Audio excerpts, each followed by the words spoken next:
Baik, perkenalkan nama saya Alan Ratu, mahasiswa semester 4 Fakultas Hukum Universitas Katolik di Lasal Manado.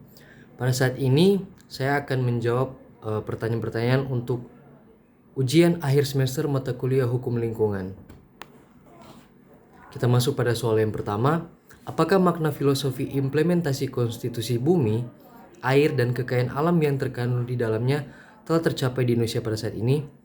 Adakah jaminan bahwa kekayaan alam akan mendatangkan manfaat bagi generasi saat ini dan mendatang apabila kekayaan alam ini tidak mengalami kerusakan akibat eksploitasi yang tidak terencana dan melanggar Undang-Undang PPLH? Jawabannya menurut saya, pemerintah telah berupaya dalam menggunakan kekayaan alam dengan sebaik-baiknya untuk kemakmuran masyarakat. Tetapi walaupun sudah dibuat peraturannya, penegakannya yang belum baik karena dalam hal ini aparat negara tidak bisa mencegah terjadinya kerusakan lingkungan. Salah satu contohnya yaitu pertambangan emas tanpa izin di Desa Bakan, Kecamatan Lolayan, Kabupaten Bola Mongondo yang memakan korban jiwa pada 29 Juli 2019 lalu. Lewat kasus ini juga kita bisa melihat bahwa jaminan untuk kekayaan alam bisa terancam dan lingkungan akan rusak apabila tidak dirawat dengan baik. Dan juga akan mengancam keselamatan manusia karena kerusakan lingkungan ini. Kita masuk pada pertanyaan yang kedua. Apakah instrumen hukum nasional baik konstitusi maupun Undang-Undang RI nomor 32 tahun 2009 tentang PPLH telah menjadi jaminan bahwa aspek penegakan hukum lingkungan berlangsung baik di Indonesia? Jika sudah, apakah indikatornya? Jika belum, apakah faktor penghambatnya? Dan jawabannya menurut saya, instrumen hukum nasional baik konstitusi maupun Undang-Undang RI nomor 32 tahun 2009 tentang PPLH belum menjadi tolak ukur dalam penegakan hukum yang baik karena melihat dari contoh yang terjadi saat ini masih ada kerusakan lingkungan yang terjadi akibat ulah manusia, dan sekali lagi saya menekankan bahwa penegakan hukumnya belum berjalan dengan baik.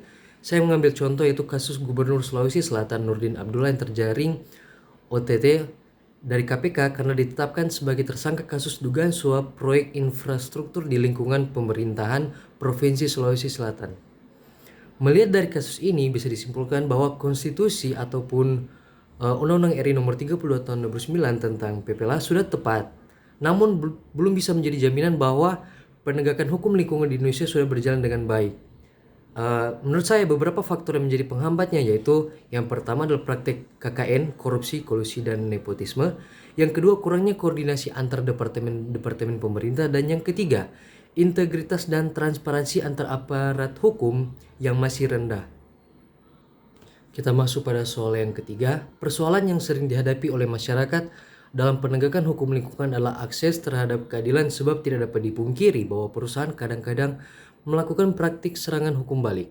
Beberapa contoh seperti Dr. Rignolda Jamaludin dari Yayasan Kelola Manado divonis bersalah oleh Pengadilan Negeri Manado dengan amar putusan melakukan pencemaran nama baik perusahaan Newmont, serta kasus Jul Takaliwang dari Yayasan Suara Nurani yang divonis Pengadilan Negeri Manado 1,2 tahun dengan tuduhan provokasi mendemo tambang Australia PT Meres Soputan Mini atau MSM.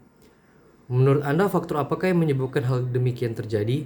Apakah ada alternatif lain untuk menangkal strategi serangan balik dari perusahaan terhadap masyarakat yang memperjuangkan keadilan di Indonesia? Dan jawabannya menurut saya, untuk kasus ini kita harus melihat dari beberapa sudut pandang yang berbeda-beda, dan pasti akan ada pihak yang merasa dirugikan oleh karena putusannya. Beberapa cara yang bisa saya berikan adalah masyarakat harus mencari bukti yang kuat agar tidak terjadi kesalahan dalam melakukan proses ini, dan meminta bantuan lewat lembaga bantuan hukum agar proses ini juga bisa berjalan dengan baik. Karena melihat dari contoh-contoh yang terjadi, masyarakat justru melakukan main hakim sendiri. Mereka melakukan tindakan anarkis yang justru akan merugikan masyarakat sendiri. Dan juga saya ingin memberikan saran kepada aparat negara harus bersikap tegas dan adil dalam menyelesaikan kasus yang seperti ini. Kita masuk pada soal yang keempat. Menurut Anda, apakah yang perlu dilakukan oleh pihak perusahaan jika AMDAL-nya bertentangan dengan rencana tata ruang wilayah atau RT RW? Misalnya PT MSM yang mendapat sorotan karena merencanakan pembuangan tailing ke Teluk Rinondoran dan memicu keresahan warga masyarakat Minut dan Kota Bitung? Jawabannya menurut saya, perusahaan itu harus menarik kembali AMDAL-nya. Apabila perusahaan ini tetap menggunakan AMDAL dan bertentangan dengan RT RW, maka akan dikenakan sanksi berupa sanksi administratif dan sanksi pidana yang justru akan merugikan perusahaan itu sendiri. Perlu diperhatikan juga bahwa dalam hal ini aparat negara perlu berani untuk mengambil tindakan tegas. Jangan sampai misalnya perusahaannya ingin mencoba untuk menyuap dan malah penegakannya tidak berjalan dengan baik. Karena seperti yang saya sudah jelaskan sebelumnya, faktor-faktor penghambatnya yaitu praktik KKN, yaitu praktik korupsi, kolusi, dan nepotisme. Kita masuk pada soal yang kelima, apakah yang dimaksud dengan tanggung jawab mutlak atau strict liability menurut pasal 88 Undang-Undang RI nomor 30 tahun 2009? Dan bagaimana contohnya? Jawabannya menurut saya, pasal 88 Undang-Undang RI nomor 30 tahun 2009 tertulis, setiap orang yang tindakannya, usahanya, dan atau kegiatannya menggunakan B3, menghasilkan dan atau mengelola limbah B3, dan atau yang menimbulkan ancaman serius terhadap lingkungan hidup, bertanggung jawab mutlak atas kerugian yang terjadi tanpa perlu pembuktian unsur kesalahan. Jadi dalam pasal ini menjelaskan bahwa penjelasan pasal ini apa yang dimaksud dengan bertanggung jawab mutlak atau strict liability, yaitu berarti unsur kesalahan tidak perlu dibuktikan oleh pihak penggugat sebagai dasar pembayaran ganti rugi. Saya mengambil contoh yaitu misalnya pengelolaan limbah industri tahu tempe yang sudah mencemar lingkungan di Jakarta Barat kasus beberapa waktu yang lalu, dan pastinya limbah ini kalau tidak dilakukan pengolahan dengan baik maka akan memberikan ancaman dan akan mengganggu kesehatan lingkungan dan juga akan mengganggu kenyamanan di masyarakat sekitar yang terkena dari limbah industri tahu tempe ini. Dan saat ini saya akan menjawab untuk soal pertanyaan yang ke-6. Apakah yang dimaksud dengan prinsip pencegahan dini atau the precautionary principle dalam hukum lingkungan? Dan apakah acuan yang dipakai untuk mengaplikasikan prinsip pencegahan dini?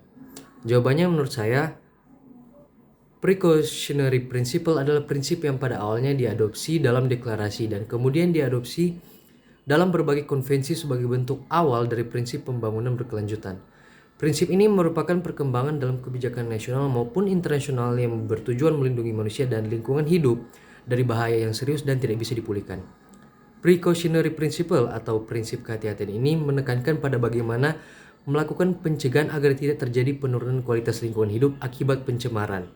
Lebih jauh lagi, prinsip ini juga mengatur mengenai pencegahan agar tidak terjadinya kerusakan lingkungan. Dan acuan yang bisa digunakan adalah beberapa acuan, yaitu pertama, ancaman kerusakan lingkungan yang serius dan bersifat tidak dapat dipulihkan atau irreversible. Yang kedua, bersifat ketidakpastian ilmiah atau scientific uncertainty.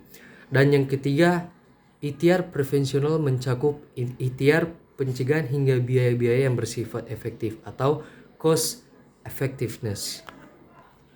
Baik, itu adalah penjelasan saya untuk menjawab soal-soal pertanyaan untuk ujian akhir semester mata kuliah hukum lingkungan. Sekian dari saya, terima kasih.